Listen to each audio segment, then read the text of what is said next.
सर्त वर्ष 2025 तसंच नवीन येणारं वर्ष सन 2026 सर्वप्रथम नवीन वर्षाच्या सर्व नागरिकांना खूप खूप शुभेच्छा। तसेच दरवर्षी आपल्याकडे एक चुकीचा नियम पडल्यासारखा झालाय की प्रत्येक वर्षी 31ला दारूची पार्टी करायची, परंतु या दारू पिण्यामध्ये रोडवरील ॲक्सिडेंट, त्याच्यामध्ये युवकांचं अपघाताचं प्रमाण, या धर्तीवर एक छोटीशी संकल्पना वाटली। आजच संध्याकाळी 7-7:30 वाजता संदेश पाटील हडसणीकर एका छोट्याशा कामानिमित्त पोलीस स्टेशनला आले होते। त्यांना मी दारूऐवजी दूध हा उपक्रम बोलून दाखवला।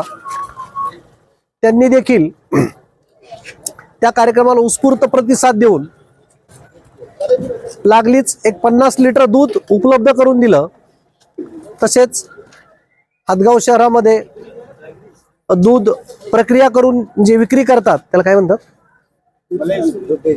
मलाई दूध करून विक्री करतात, त्या मुलांनाही बोलवलं, त्यांनाही आमची छोटीशी एक संकल्पना समजावून सांगितली। त्यांनी सुद्धा प्रतिसाद दिला आणि आम्ही तामसाटी पॉइंट येथे 31च्या निमित्ताने दारूऐवजी दूध वाटपाचा एक अनोखा कार्यक्रम केला आणि त्याला हदगावकरांनी सुद्धा उत्स्फूर्तपणे प्रतिसाद दिला। तसेच आमच्या डिव्हिजनच्या अपर पोलीस अधीक्षक श्रीमती अर्चना पाटील मॅडम यांनी धावती भेट दिली आणि त्यांनी देखील या अनोख्या कार्यक्रमाचं मनापासून कौतुक केलं आणि शुभेच्छा दिल्या।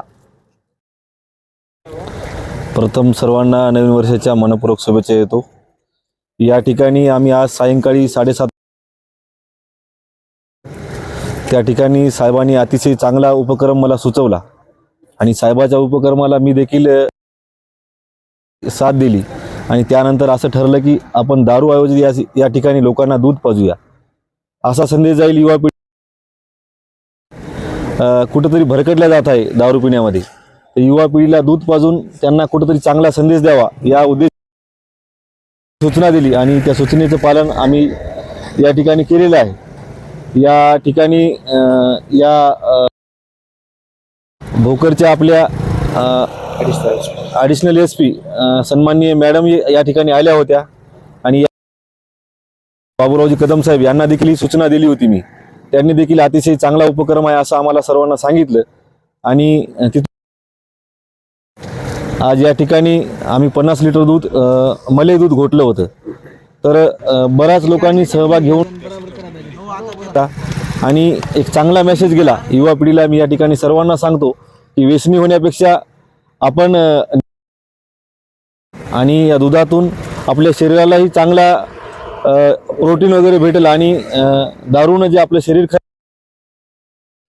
मी या ठिकाणी सन्माननीय दिघे साहेबांचे अतिशय मनापासून आभार व्यक्त करतो की त्यांनी एवढी चांगली संकल्पना आपल्या तालुक्यात आणि या ठिकाणी आज हा कार्यक्रम पार पडला।